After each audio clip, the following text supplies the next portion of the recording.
When I was a shorty, I was taught this allegory. And amongst other things, it goes like the duck would have never ended up on a dinner table if it never quacked. Man, Keefe D done quacked himself on a dinner table, y'all. First, before we get started, hit that like and subscribe. I'm gonna give you a minute to do that. I said hit that like and that subscribe. I'm gonna give y'all another minute to do that. These puss ass niggas, I tell you, they gon' whisper your accomplishments and scream your failures, but they only seek acknowledgement. They team isn't fair. Got plenty around, we need more paraphernalia. So back in 08, Keefe D was ordered a profit deal because he was a part of a trafficking case, a drug trafficking case. And according to him, the U.S. State's Attorney, the LAPD, and some other law enforcement agencies, they met up with him, and he told them everything that he knew about the Tupac murder. Now, the reason for this proffer was supposed to get him out of whatever trafficking case he was in at the time, and whatever he said was supposed to give them immunity. I guess they wanted to close the case real bad. So, according to Keefe, one of the LAPD detectives, and his name has been associated with this case for decades, Greg Caden, right? He supposedly recorded the proffer.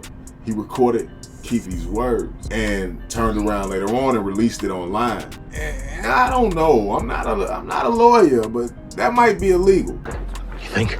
Anyway, once he saw that this was going down, his way to do damage control was to run to the media, right? He did a whole media run to tell the world what the streets had been known since it happened, which was Orlando did it. But see, certain shit wasn't meant for the world to hear.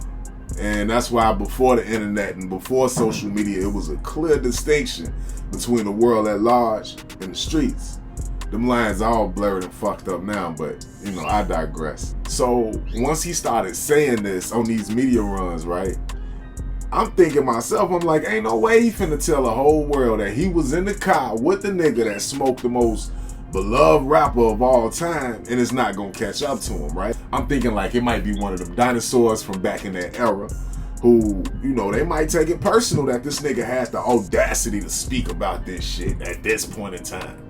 You know, somebody was gonna put a bag on his head. Either way, I never thought that the police would catch up to him first, right? Well, it turns out I was wrong.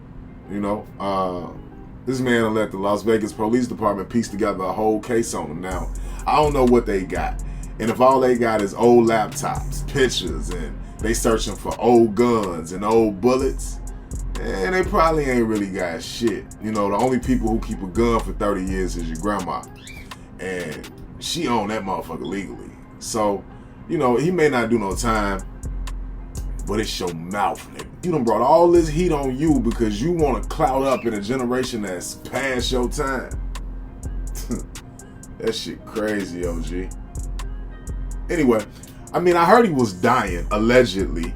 You know, so he might just be crashing out, trying to get his bread up as much as possible before he check out. Now, the police, they being real quiet about what they picked up from his house and what they really latching on to, right? But I don't think that proffer was as tight as he thought it was, despite him going there with, what's this lawyer named Edie Fall, who he renowned, like he a fierce litigator and all that. But, you know, maybe he getting old, you know, maybe he missed an insure or something, and, you know, was slipping a little bit because they definitely using that to get on Buddy ass. I really don't think that proffer meant shit after that day.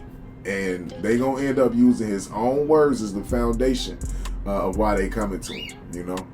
I don't know. I'm not the American justice type of dude. I'm more of an eye for an eye type of man.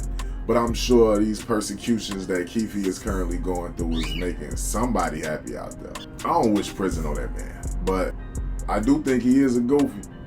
And despite his nephew being dead, I don't think he thought that throwing his nephew's name out there to the world, I don't think he thought of what it was going to do to his family. But, you know, as the Honorable Brother Malcolm say, The chickens came home to roost. So, you know, get in the comments. Let me know what you think about Dude and the fact that they own him. Like, the fact that the police has opened this case again. What do you think it means? How far do you think it's going to go?